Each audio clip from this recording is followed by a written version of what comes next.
Assalamualaikum warahmatullahi wabarakatuh. Saya Tatiana Janingrum dengan NIM 2101 0311 0129.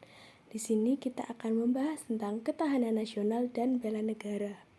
Materi yang kita bahas pertama adalah ketahanan nasional. Ketahanan nasional merupakan kemampuan dan ketangguhan bangsa untuk bisa menjamin kelangsungan hidupnya untuk mencapai kejayaan bangsa dan negara. Selanjutnya adalah sifat ketahanan nasional. Yang pertama adalah mandiri. Mandiri adalah percaya kepada kemampuan dan kekuatan sendiri dengan keuletan serta ketangguhan yang mengandung prinsip tidak mudah menyerah dan bertumpu pada integritas kepribadian bangsa dan juga integritas. Yang kedua adalah dinamis, yang artinya tidak tetap, melainkan bisa meningkat atau menurun bergantung dengan situasi dan kondisi bangsa dan juga negara. Yang ketiga manunggal, yang artinya mempunyai sifat integratif di mana sebagai terwujudnya kesatuan dan juga perpaduan yang seimbang, selaras, dan serasi di antara semua aspek kehidupan.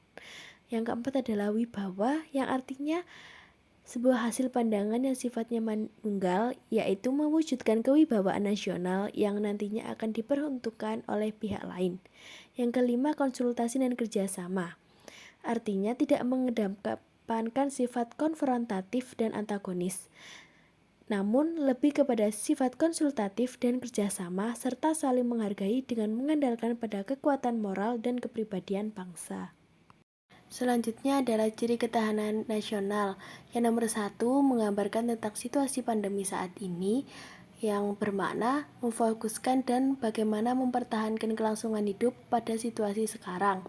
Yang kedua, mampu menghadapi dan mengatasi ancaman, hambatan, dan gangguan dari luar negeri dan dalam negeri. Yang ketiga, kita harus berpedoman pada wawasan nasional berdasarkan cara pandang bangsa dari Pancasila dan Undang-Undang Dasar 1945. Selanjutnya, bela negara. Bela negara adalah tekad, sikap, dan perilaku warga negara yang dilakukan secara teratur, menyeluruh, dan terpadu, serta dijiwai kecintaan kepada NKRI berdasarkan Pancasila dan Undang-Undang Dasar 1945. Setiap warga negara mempunyai kewajiban yang sama dalam hal bela negara. Dasar Hukum Bela Negara. Dalam Undang-Undang Dasar tahun 1945, Pasal 27 ayat 3 yang berbunyi, setiap warga negara berhak dan wajib ikut serta dalam upaya pembelaan negara. Dan dalam Pasal 30 ayat 1 yang berbunyi, tiap warga negara berhak dan wajib ikut serta dalam usaha pertahanan dan keamanan negara. Selanjutnya, fungsi bela negara. Yang pertama, mempertahankan negara dari berbagai ancaman. Yang kedua, menjaga keutuhan wilayah negara. Yang ketiga, kewajiban setiap warga negara. Yang keempat, panggilan sejarah. Selanjutnya, tujuan bela negara. Yang pertama, mempertahankan kelangsungan hidup bangsa dan negara, melestarikan budaya, menjalankan nilai Pancasila dan Undang-Undang Dasar 1945, berbuat yang terbaik bagi bangsa dan negara, menjaga identitas dan integritas bangsa atau negara. Selanjutnya adalah manfaat bela negara. Yang pertama, membantu sikap disiplin waktu, aktivitas, dan pengaturan kegiatan lain, juga membantu jiwa kebersamaan dan solidaritas, mental dan visi yang tangguh, menanamkan rasa cinta pada bangsa dan patriotisme, melatih jiwa kepemimpinan, menghilangkan sikap negatif, dan membentuk perilaku jujur, tegas, adil, tepat, dan kepedulian antar sesama. Selanjutnya kita akan membahas contoh kasus penyimpanan ketahanan nasional yang sering kita lihat. Salah satunya adalah bullying. Nah, bullying merupakan satu tindakan yang dilakukan untuk menakuti ataupun menyakiti orang lain. Bullying dilakukan terhadap mereka yang terlihat lebih lemah, berbeda, dan juga suka menyendiri. Bullying ini tidak hanya berdampak pada korban, tapi bagi pelaku cenderung tidak memiliki rasa empati. Selain itu, mereka juga akan bertindak lebih agresif dan tidak sabaran. Pelaku perundungan akan merasa bahwa tindakan yang dilakukan merupakan hal yang biasa.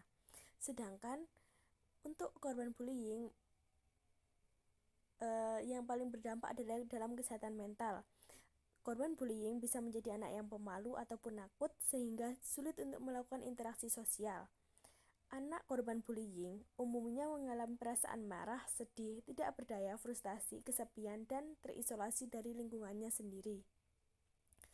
Nah, kita sebagai siswa atau mahasiswa, apa sih hal yang paling penting yang dapat kita lakukan adalah dengan memberantas kasus bullying dan membela korban bully yang ada di sekitar kita. Kita harus bisa berani membela diri atau berkata tidak saat dirundung. Tidak membalas tapi bertahan atau menghindar. Misalnya ketika kita dipukul, lebih baik menghindar atau menangkis. Memahami bahwa setiap orang punya kelebihan dan kekurangan, fokus pada hal positif yang ada di dalam kita sendiri. Baik, mungkin hanya itu yang dapat saya sampaikan. Kurang lebihnya saya mohon maaf. Wassalamualaikum warahmatullahi wabarakatuh.